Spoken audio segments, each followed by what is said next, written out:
You don't get better than Derek James and Barry Hunter. You know, the character of these guys, the professionalism, they're classy representatives of the sport.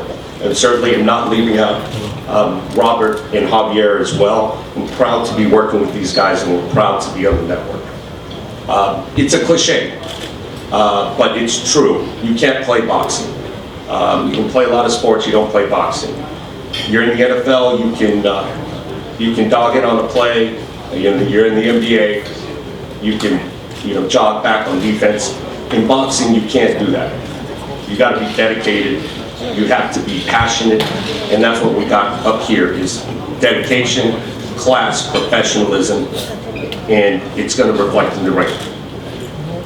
You know, there's a lot of boxing on TV nowadays, which it's a great thing, and it's positive for the sport, and I'm glad. But there is also a danger to that. When there's a lot of boxing on TV, sometimes it all gets grouped together. You know, there's boxing on TV this weekend. You know, this network is doing, the sports network is doing boxing. Boxing's on. But not all boxing is the same. You have to realize this. What we have right here is special. What we're doing on Showtime Championship Boxing is special. This isn't a name fighter versus no one you've ever heard of. This is not guys that, you've got to Google to figure out where they've been for their entire careers. These are the best in the sport. Top 10 guy versus top 10 guy. ERROL Spence has grown up on Showtime. He made his pro debut on Showbox. He won his world title on Showtime. He's making his first defense on Showtime. LAMONT Peterson also grown up on Showtime. This will be his 8th appearance. Been on Showbox 3 times. This will be his 5th appearance on Championship Boxing. One of the strongest resumes in the sport, and gave up his title for this opportunity. Think about that again. Lamont had a title, and he gave it up to take this fight. That's the kind of special fighters we have on this card. Robert Easter and Javier Fortuna. Another matchup of top 10 guys versus top 10 guys. Not all boxing is the same. What we have here, what we're doing here is special. This isn't just another network doing boxing. This is the cream of the crop. This is the best of the best. Kanaki versus, Kaladze with Marcus Brown and Tetsu. Those are main events on other networks. And I'm glad that we'll be streaming that, and everyone should be tuning in. It'll be streaming at 7 p.m. This coming weekend. But again, with all the boxing that is going on, let's not group it all together. This is the cream of the crop, the best of the best. What we're doing on Saturday night is special. Thank you. What Showtime's been doing for a long time now is special, and frankly so is what Premier Boxing Champions have been doing in terms of matching some of the best fights in the business on a regular basis, creating a brand by taking the best and matching them with the best, and we got to keep doing more of that. I'd be remiss if I didn't acknowledge in the crowd, I mentioned 2 of the great trainers that are sitting on the dais. There's a great trainer sitting in the audience, a Hall of Famer. He was a warrior in the ring as a fighter, and really one of the great teachers in the history of boxing training, Freddie Roach. And I'm going to hand it over to one of the busiest men in sports commentary, a guy that's working constantly and is on your television constantly. And he deserves to be, because he's one of the best. Brian Custer. So Brian, this is all yours. And also translating for Javier Fortuna will be the illustrious Samson Lukovic.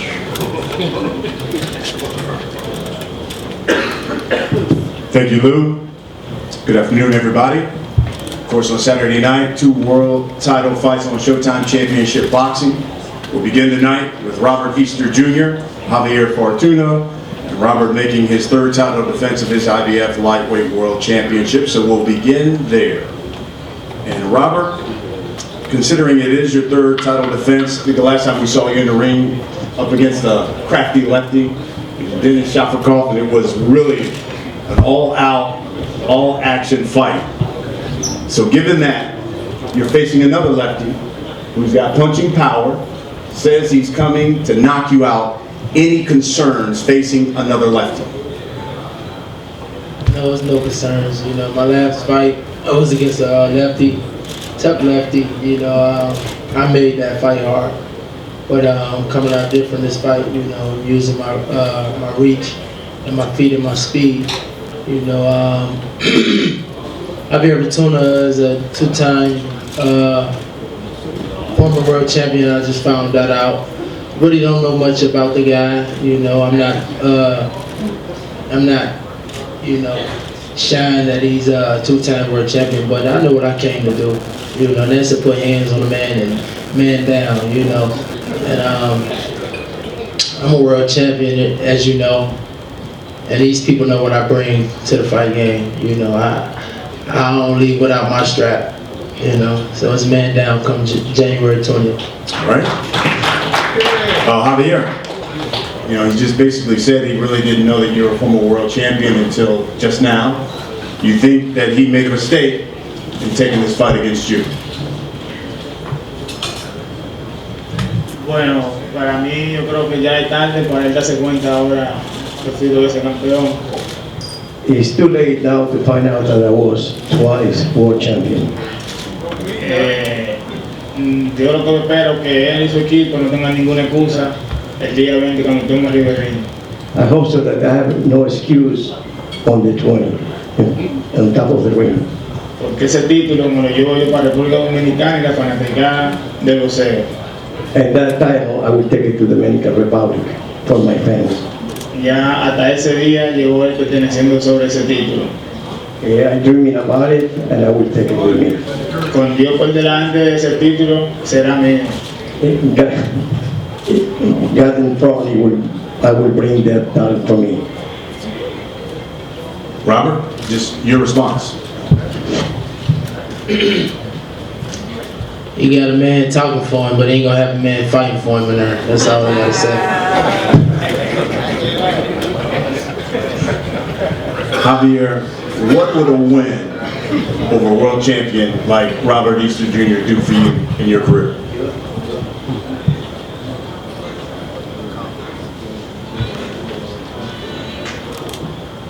Eso sería, ganándole a Robert Easter, sería un galardón para mi carrera y para mi equipo y mi país. A win to, which I'm willing to earn, it will be great for my country and for my fans, for my family. And Robert, we'll wrap it up with this. Certainly, we're looking forward to Saturday night. What about the future for you? Will we see you fighting a lot more in the year? You've talked about unifying titles. What does 2018 look like for Robert Easter Jr.? Of course, I want to unify these titles. You know, boxing is all about showing that you're the best and fighting the best, and that's what I want to do. You know, fight these other champions in my weight class, and most importantly, just stay healthy and remain on top, and you know, finish the year off undefeated like the years before. Again, that will be the first fight you'll see Saturday night. And then we come to the main event. Welterweight scrap. ERROL the Truth Spence taking on Lamont Peterson. IBF Welterweight World Championship at stake. And you know, ERROL, I think we talked a little bit about this fight not too long ago. But before you were world champion, you know, people knew you were the truth, but some people even questioned whether or not he had the goods. Now that you're world champion, is there anything left for you to prove? What does this fight mean to you? This fight means everything to me. It's still a lot to prove. I still have a chip on my shoulder. Like I said, I want to clean out the division. You know, I want to be the last man standing. So that's what I'm going to do. I want to fight the top fighters. I want to beat the top fighters at my division. So, you know, I got Lamont. So it's fight time. Lamont, when you look at your resume, you fought some top guys. I mean, you can go down the names from Khan to everybody that you've been in the ring with. So given that, what does this fight mean to you at this stage of your career against somebody like ERROL Spence? Well, when I got into boxing, when you get into anything, you have goals. First, you know, you want to be, you know, starting in the amateurs, a national champion. You know, we want to fight on the Olympic team. You want to become a world champion as a professional. But the ultimate goal is to be in the Hall of Fame. Honestly speaking, me looking at that, and that's my goal. But at this point in my career, I wouldn't put me into the Hall of Fame. But with the win of a guy like, you know, ERROL Spence, and, you know, if everyone decides to actually fight each other at welterweight, and if I can make it through all of them names, I'll put myself in. So that's why I signed up for these fights, and that's my goal. And of course, I'm going to give them all to get there. I remember you said, Errol, that, listen, maybe at the beginning we may box a little, but eventually this is probably going to be a dog fight. Do you anticipate on Saturday that's what Brooklyn and the world's going to see, a dog fight, in a fight where Lamont Peterson brings you in and says, okay, you're two of the best body punchers in the game, let's slug it out? I think so. I mean, like a lot of people are kind of putting this fight to the side, thinking it's going to be an easy fight. And anybody who follows Lamont Peterson, you know, they know, you know, it's going to be a hard fight. He always comes in shape. You know, he's always in dog shape, has a lot of experience, and has a lot of skill, you know, boxing and banging.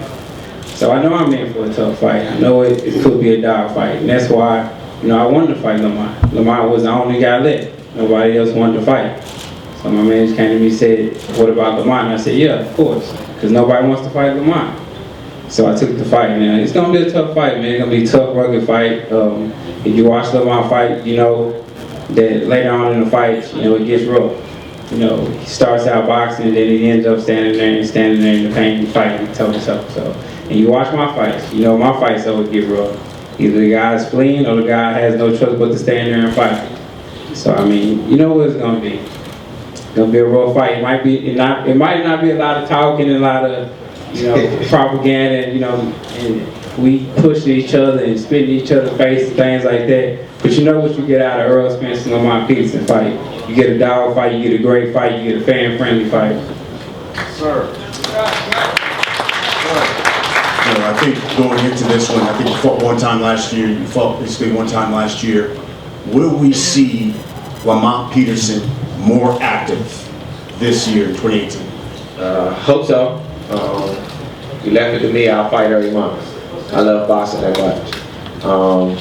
But I know, you know, it's a business side of boxing, and I'm okay with that. But I know, you know, with a victory this weekend, it helps me fight more often. You know, you kind of get caught in those situations where a lot of times you're at the top level and you might lose a fight or two, and then those top guys don't want to take that chance. They know your worth, but they can always use that against you. So I think I can regain my footing with that with a victory this weekend. And when you look at your resume and the number of people you fought, there's no question, people don't question your credentials. But then they'll say, but you know, when it seems like when he's fought top guys, he's come up short. How do you respond to that?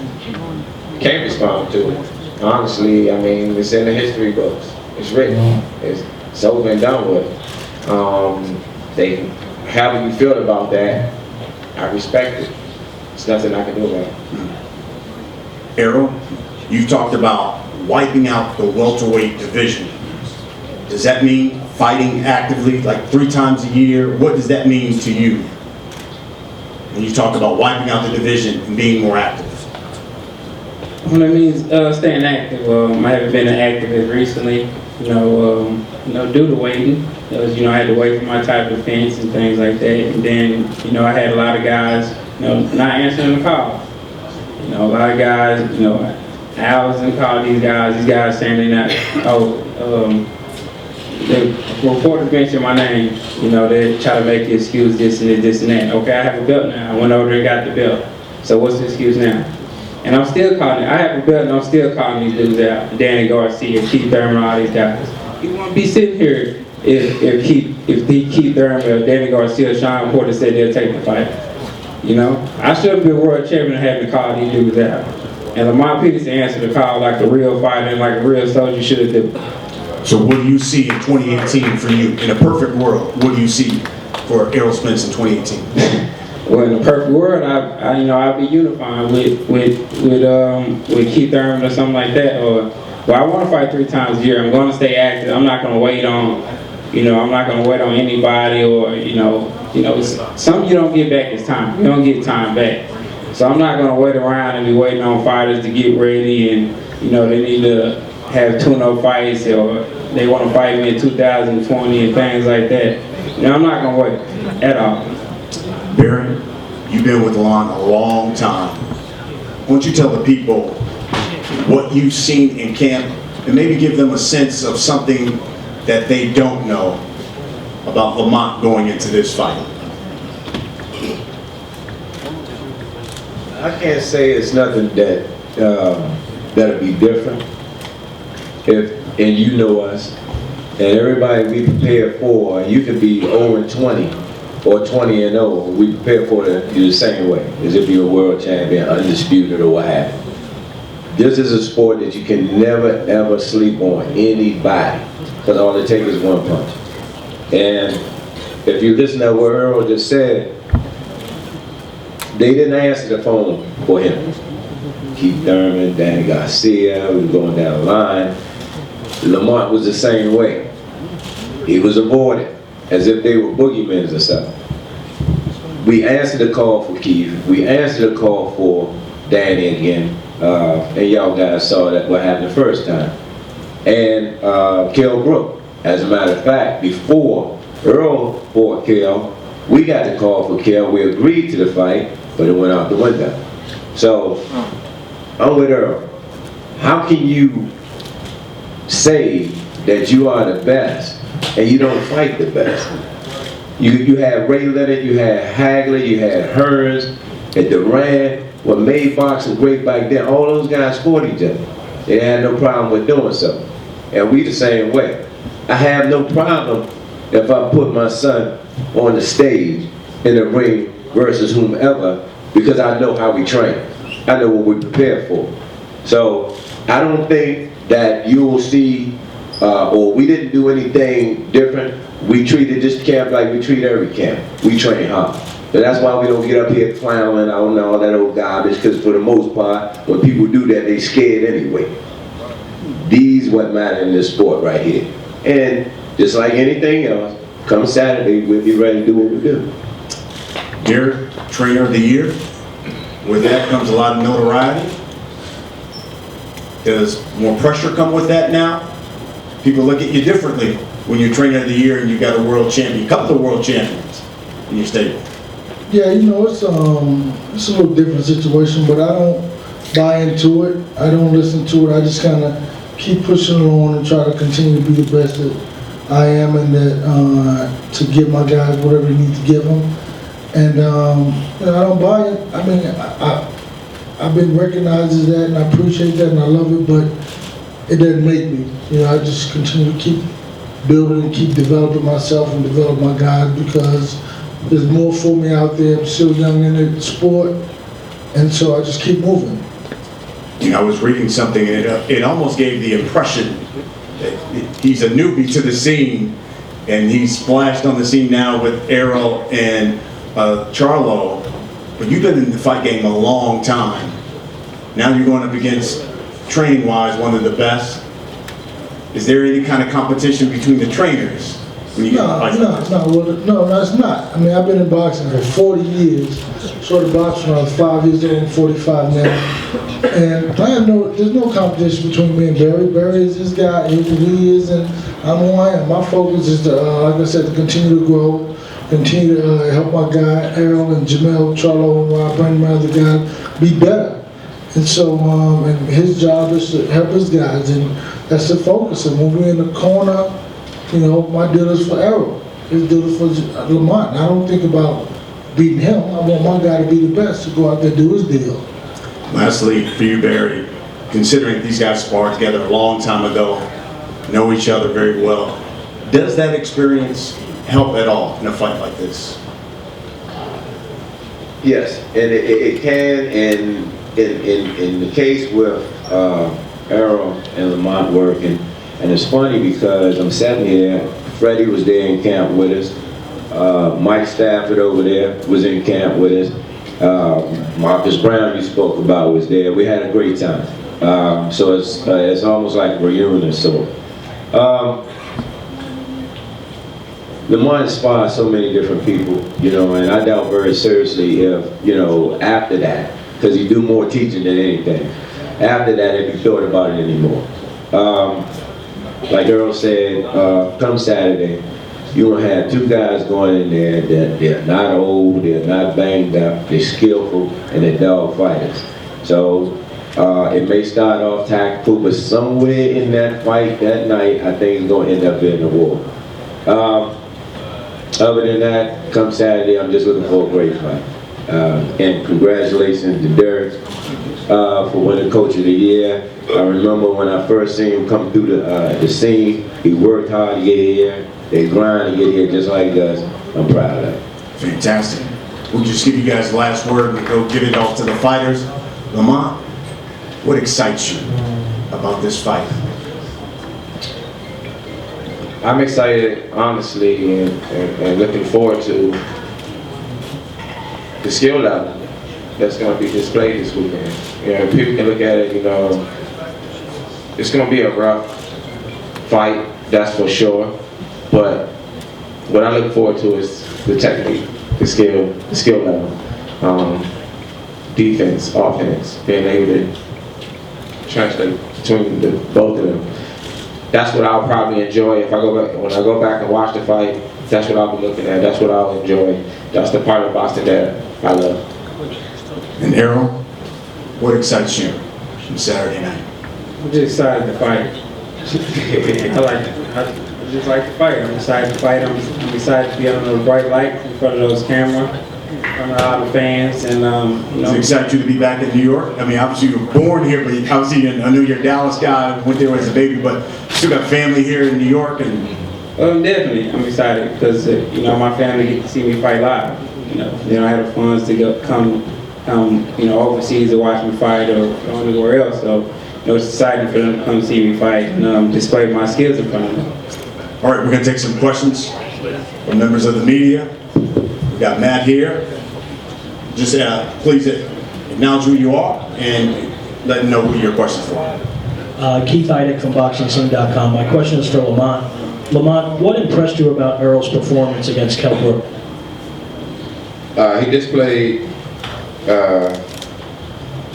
just even taking the fight and going over there, you know, for his first title fight was impressive to me. Because a lot of times when a young fighter, especially one who is talked about as much as Earl is, they kind of take their time and be patient with the fighter, and he normally fights an older, more washed up fighter to get his championship. But he ended up fighting a guy that was in his prime, in his country, and to will himself to win that fight says a lot about him. I was impressed. Mr. Hauser. Lamont and Errol, you've conducted yourselves as exemplary sportsmen, and your names have also. We seem to have lost that civility in our national dialogue today. Lamont, you're from Washington. I wonder if you and then Errol could comment on how you feel about all that and what's happening in the country at large.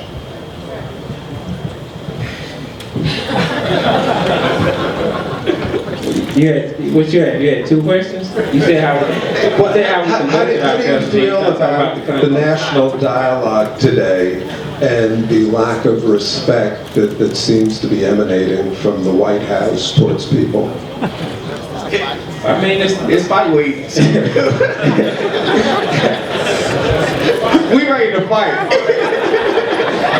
You're ready to fight, but you treat each other with respect.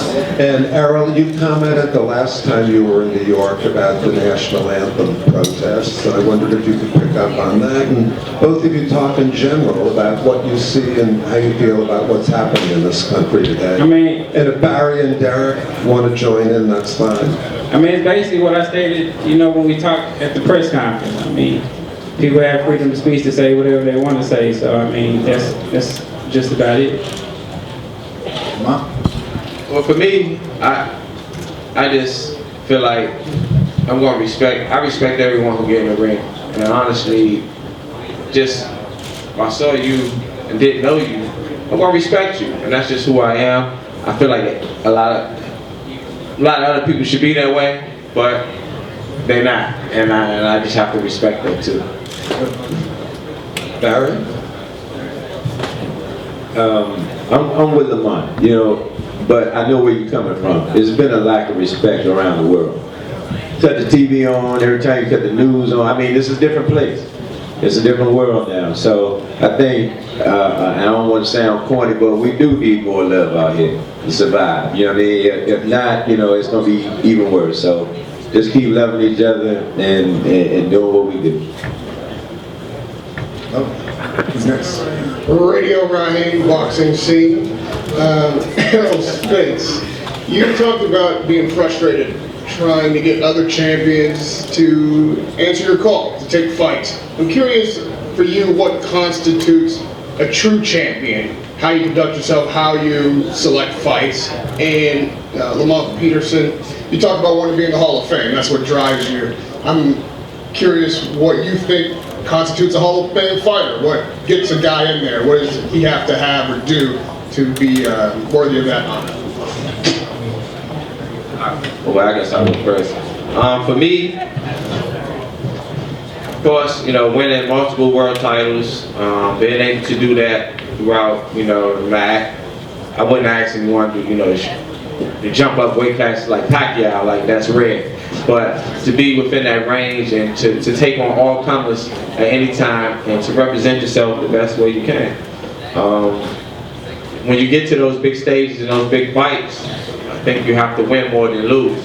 And at this point, I'm kind of right there. And if I feel like if I can run these last few off for the next few years, I should be good enough to be in.